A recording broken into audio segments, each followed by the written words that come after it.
Mga ka-safety, good morning sa inyong lahat. So ngayon nandito pala ako ngayon sa may Barangay Digman kung saan pinuntahan ko itong pinakalumang halo-halo dito sa Bacoor, Cavite, dito sa may Barangay Digman. Ito ay tinatayo pa noong 1930 hanggang ngayon. Tingnan nyo, buhay pa rin. So ngayon mga ka-safety, pasukin natin sa loob. So ngayon mga ka-safety, at ako ay papasok sa loob at ikutin natin yung buong paligid dito sa may Digman's halo-halo. Okay. So ito yung sa loob ng mga ka-safety. So alam niyo mga ka-safety, ito pa lang nito. Itong Digman halo-halo ay matagal na, 1930 pa. Hindi pa yung panahon ng gira, nandito na. Na itong So kung napansin niyo mga ka-safety, ito yung mga pera, napaka lumang-luma na yung mga pera dito na ang daming mga customer, iba-ibang customer dito. May mga ibang currency. May Philippine money pa nga na napakaluma na. Okay? Kung nakita nyo. So, ngayon mga ka-safety, ikutin muna natin yung buong paligid at tatanungin natin si Manang dito na isa sa pamilya na rin dito sa may Digman na halo-halo. So ito si Manang. Okay. Ito.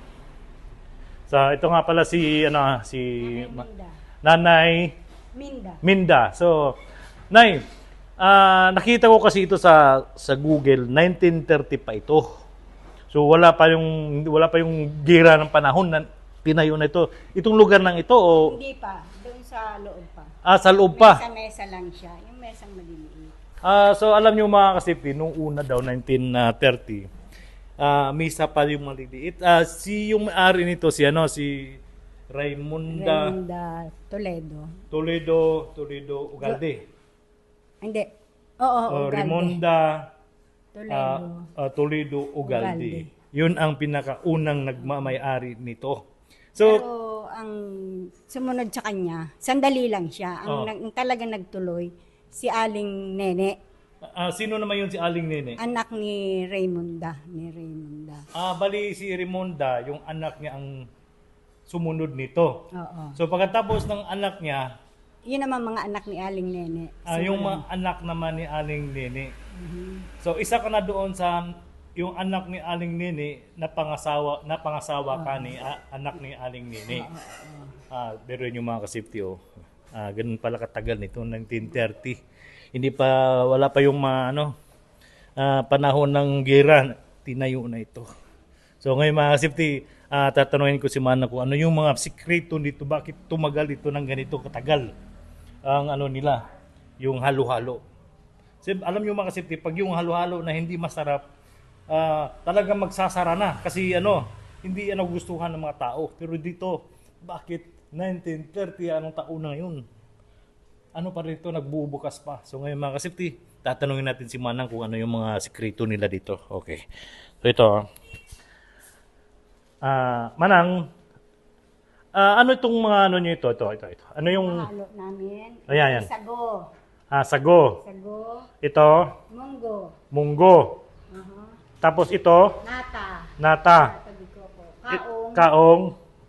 Leche plan. Leche plan namin, baby yan. Ano? Baby namin yan. Baby. Kasi pag summer, lumalaki ng ganyang kataas. Mas malaki siya. Okay.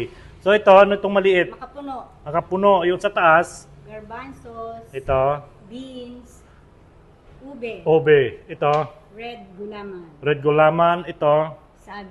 Saging. At saka? Tapos green gulaman.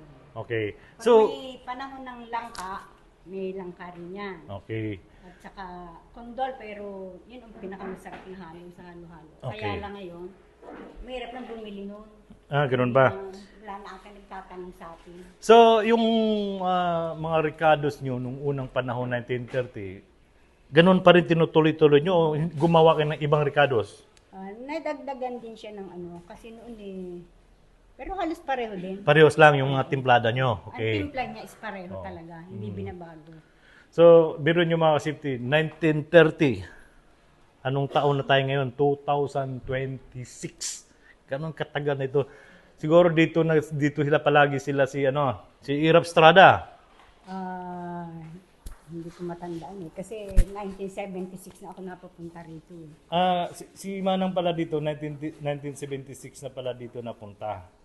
So siya nang namamahala nito. At saka yung, ilang branch nyo? Isa lang. Ito lang. Biro nyo makasipti, 1930 hanggang ngayon, ito lang, wala lang ibang branch. Biro nyo. Ganun pala katagal ito. So ngayon makasipti yung magpalamig, lalo ngayon summer. So, pasyalan nyo na dito sa may Digma, Barangay Digma. Barangay Digman dito sa may Bacoor, Cavite. So, ngayon mga kasipti, lalo na ngayon, summer, kailangan natin malamig. Paligid. Manang, salamat ha, at iikutin ko muna yung buong paligid dito sa Okay. So, ito. Okay. Ito may cost yan. Okay. So, ito mga kasipti, yan. Ito.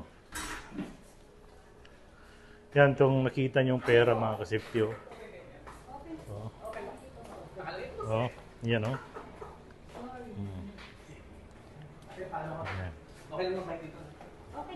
Ayan. Ito mga kasipti, may customer, may bagong customer ito mga kasipti.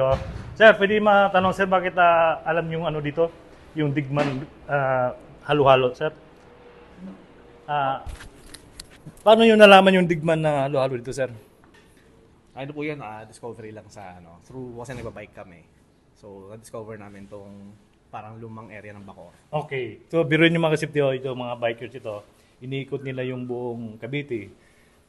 Alam nila na ito daw Digman, na-search nila na ito yung pinakalumang halo-halo sa Bacoor. Sa Bacoor, Cavite. So, tingnan mo mga kasipti. Kaya pasyalan nyo na dito, maganda dito. So, sir, maraming salamat sir. Thank you. So, tingnan nyo mga kasipti. Alam nyo mga kasipti, yung order nila dito pala ng yung halo-halo. Okay. Napakamura lang yung halo-halo nila dito. Okay. Yung halo-halo nila na 120 at saka 110, may 110, saka mais corn yellow 90, siupaw 30 at empanada 50. So mga kasipti, pasyalan nyo na dito. Gusto nyo halimbawa pag linggo, pasyal ka dito kasi maganda dito. Tag-init na, pasyalan nyo na dito. Kaya mga kasipti, maraming salamat.